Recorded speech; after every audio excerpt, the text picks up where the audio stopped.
Hey guys, welcome back to another episode of MCRC Album Wars. Today we are going to be looking at Skid Row and Every Mother's Nightmare. Check us out. So, Skid Row's self-titled album came out in 1989.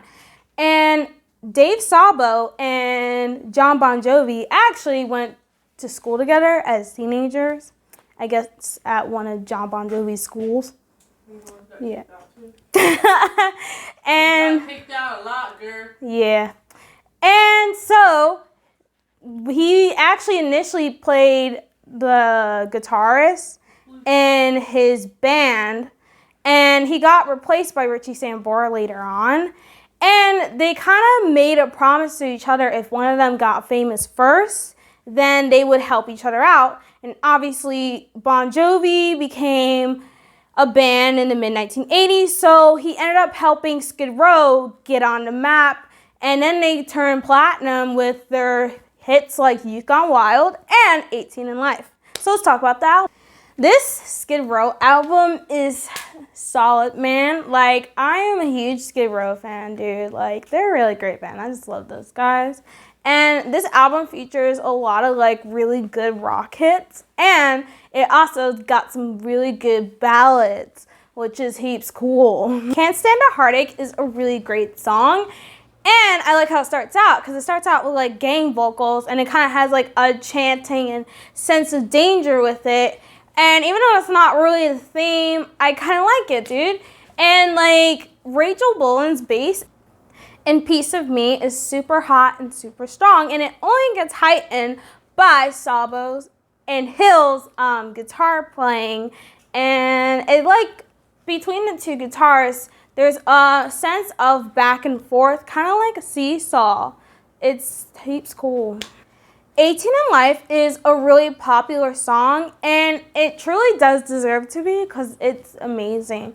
And the guitars are really hot, the bass is really good, and Sebastian Bach's vocals are just beautiful, man.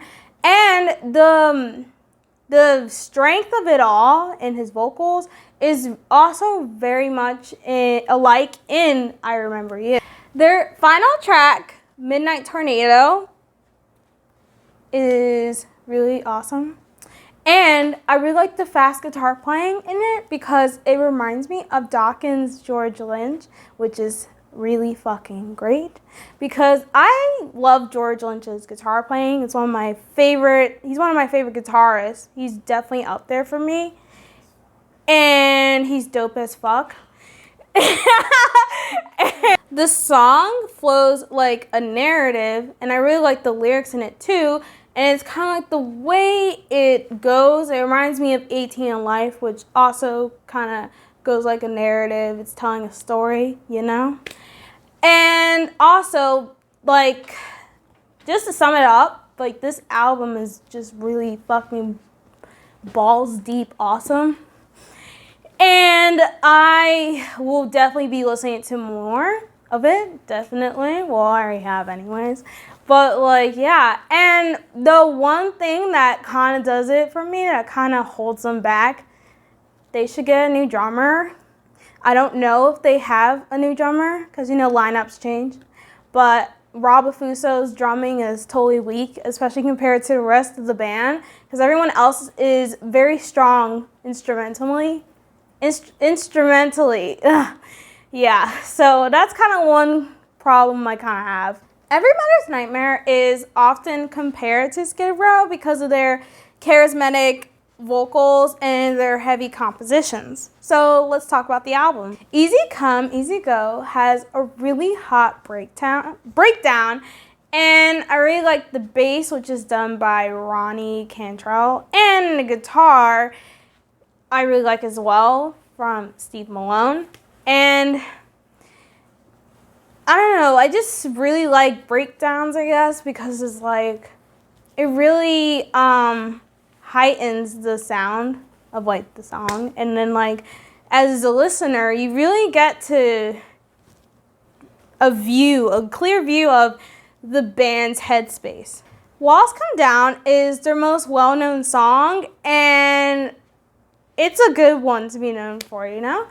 And once again, Malone's guitar is banging, like for real. And Troy Bryant really does well with the drums on this, like throughout this whole album. Like it's totally booming, dude. And then Love Can Make You Blind.